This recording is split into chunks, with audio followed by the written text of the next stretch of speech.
chique, né? Só vai pendurar assim mesmo.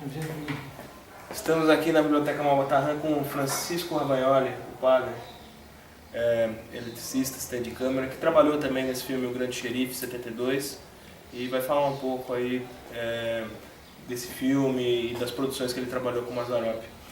Seu padre, fala um pouco do que o senhor sentiu, o que o senhor lembrou a rever esse filme hoje, depois de algum tempo, né? Depois de um bom tempo, né, que a gente faz, o filme veio calhar que a gente começa a recordar, a gente começa a lembrar da época, como foi, como aconteceu, e rever pessoas que daquela época depois eu acabei não vendo mais ninguém.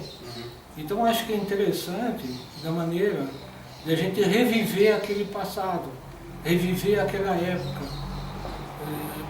que foi há 40 anos atrás. Então acho que isso é interessante, de a gente poder reviver isso. Como diz o ditado, ver o passado é reviver. Eu acho que isso foi uma coisa muito bacana, inclusive. Seu padre, fala um pouco desse filme em particular e dos outros trabalhos com o Mazza, como que era para um técnico trabalhar com o Mazza, qual que era a importância para um técnico trabalhar com o Mazza na época? O que eu estava ouvindo o Gaúcho falar é interessante, porque muitas vezes as pessoas não respeitavam as pessoas profissionais que trabalhavam com o Mazza. Por quê? Porque eles achavam que o Mazza não era da elite, era um caipira e não significava muita coisa.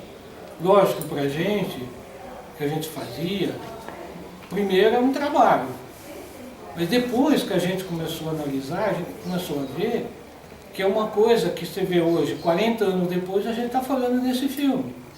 Eu fiz muitos filmes fora do Mazza. Eu fiz a Moreninha em 70, eu fiz Independência ou Morte, eu fiz o Marginal, que isso tudo veio depois. Mas, no entanto, a gente está falando do filme do Mazzaropi, filme dele.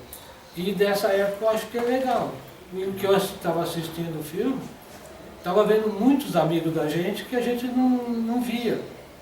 E lembrar e ver aquela cena, o cenário, e a gente passa a viver o que a gente viveu ali, participar do que a gente participou ali. Né? Então eu acho que isso é maravilhoso. Eu acho que isso ficou gravado para mim. Eu acho que isso ninguém vai poder tirar.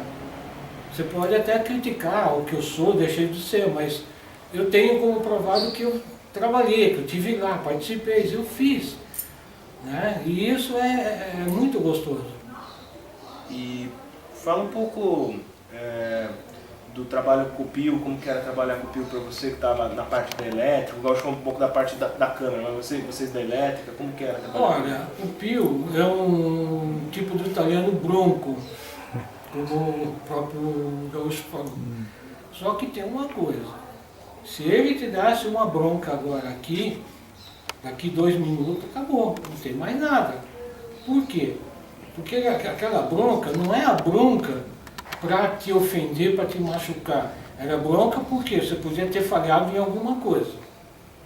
Então, como eu fui chefe de eletricista e fui o chefe maquinista dele, então você sempre tem pessoas do teu lado. Às vezes você conversa com as pessoas que tem que fazer, às vezes as pessoas tentavam se esconder, tentavam sair fora. E aí, quem recebe a bronca é o chefe.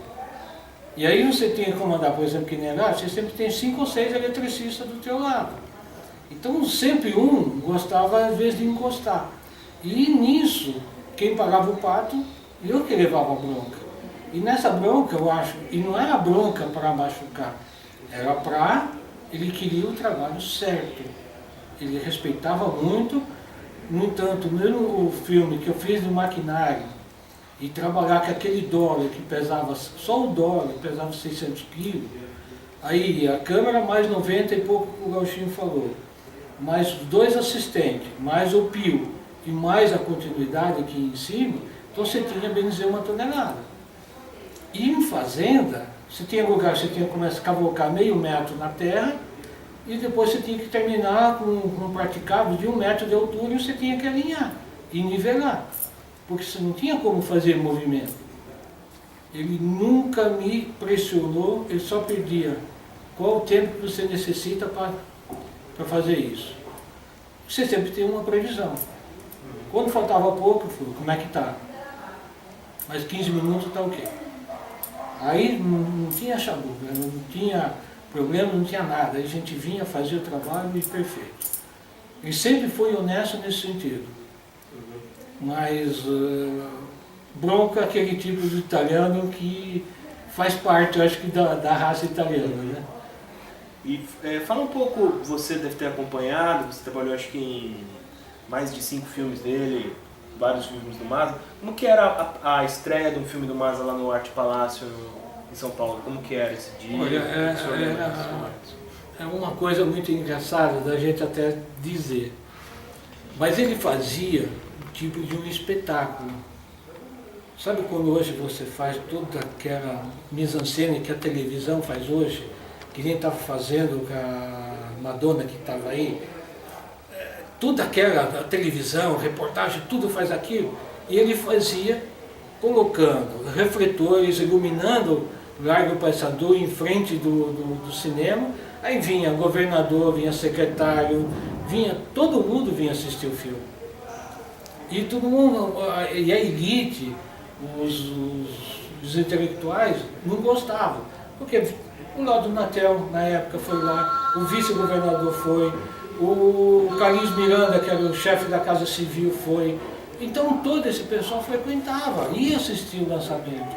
E eu acho que isso era maravilhoso, porque ele conseguia ali mostrar, não só para o público, quem ia assistir, mas as pessoas de fora, a própria televisão. Antigamente era Tupi, que depois virou SBT, foi lá filmar. A Bandeirante foi lá filmar, que eu lembro. Que eu estava entrando no cinema, eu acabei respondendo uma pergunta do repórter. Então isso formava o espetáculo. Aí a primeira meia hora, que era para começar às 10 horas a sessão, a primeira meia hora ele apresentava os atores, apresentava o Pio, que era o diretor e fotógrafo, ele dava um showzinho, aí mais ou menos 10h30 ele se retirava da frente e aí começava o filme. Mas era um tipo de um espetáculo, a apresentação do filme. Por isso que eu citei o caso da Madonna agora, porque toda a imprensa, todos os telejornais estão mostrando a fila, isso, aquilo, para mostrar. E ele fazia de outra maneira, mas ele já fazia isso, mas de outra maneira. Que eu achei muito interessante nesse sentido. Entendi. Acho que é isso, seu padre. Obrigado, viu? Obrigado pela participação, padre. Obrigado eu pelo convite do senhor e do Matheus, que me convidou para vir até aqui. Obrigado. Eu que agradeço e muito obrigado a vocês. Obrigado. Isso aí. Obrigado. Acho que é isso, né?